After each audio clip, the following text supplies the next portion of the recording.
ఏంటంటే సన్మానించినప్పుడే కాదు, అవమానించినప్పుడు కూడా మనం ఆనందించగలగాలి. అది నేనే కాదు, మనందరి జీవితాల్లో మనం నేర్చుకోవాలి. కొన్నిసార్లు మనం తెలిసి ఇతరులను అవమానిస్తాం, కొన్నిసార్లు తెలియక కూడా అవమానిస్తాం. కొన్నిసార్లు తెలిసి బాధ పెడతాం, కొన్నిసార్లు తెలియక కూడా బాధపడతాం. నేను కూడా మిమ్మల్ని బోధకులు బోధించేటప్పుడు కూడా విశ్వాసులకు బాధ కలుగుతుంది. అది కావాలని కాదు, చెయ్యాలని కాదు, మేలు కొరకే అయితే ప్రభువు కూడా దానిని బట్టి సంతోషిస్తాడు. క్రమం లేకుండా అక్రమంగా కావాలని బాధ పెడితే దాని విషయంలో మనం తప్పనిసరిగా క్షమించమని కోరాలి.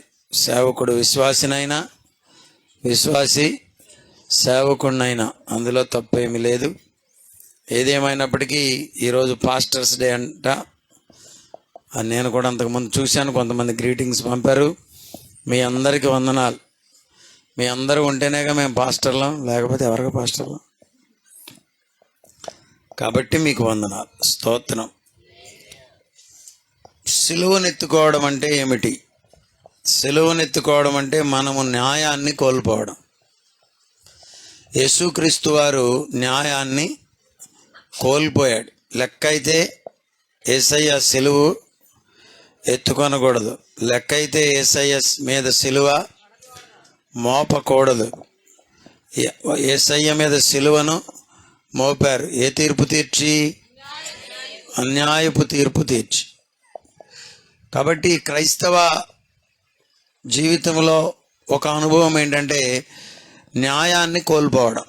ఇక్కడ కూర్చున్న వాళ్ళలో 100కి 100 మందికి కూడా ఎక్కడైనా న్యాయం కోల్పోతే బాధ కలుగుతుంది, నాతో సహా. ఏంటి సార్ అసలు అంత అన్యాయంగా మాట్లాడుతుంటే మీరేంటి అట్ట అంటారు అంటారు.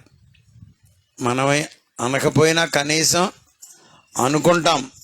కానీ అదే మన ప్రభు అయిన యేసుక్రీస్తు వారు అనుభవించారు. ఏమనుభవించారు? న్యాయాన్ని కోల్పోయారు, అన్యాయపు తీర్పు తీర్చబడ్డారు. దేవునికి స్తోత్రం, హల్లెలూయా. క్రైస్తవులుగా మనము న్యాయాన్ని కోల్పోయినప్పుడు మనకు కలిగే ఒక పెద్ద ప్రయోజనం ఏమిటంటే దేవుడు మన పక్షాన ఉంటాడు. God would be with us. న్యాయాన్ని కోల్పోయినప్పుడు, అందరూ అక్రమంగా మాట్లాడినప్పుడు, చివరకు మీ సేవకుడు కూడా వ్యతిరేకంగా అర్థం చేసుకోలేని సమయంలో దేవుడు మీ పక్షాన ఉంటాడు. ఆమేన్, హల్లెలూయా. దానిని న్యాయాన్ని కోల్పోవడం అంటారు.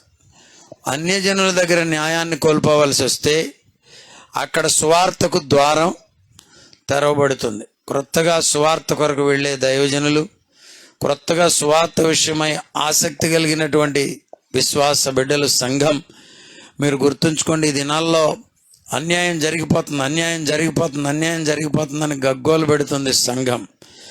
వాస్తవమే. ప్రవీణ్ పాస్టర్ గారిని చంపడం పెద్ద అన్యాయం, అందులో అనుమానమే లేదు. చనిపోయిన తరువాత త్రాగి చనిపోయాడు అనడం ఇంకా మరీ అన్యాయం. చూసారా? అయినా మనకి ఇబ్బంది ఏమీ లేదు. ఎందుకో తెలుసా? ఎక్కడ న్యాయాన్ని కోల్పోయామో అక్కడ ద్వారాలు సువార్త కొరకు తెరవబడతాయి.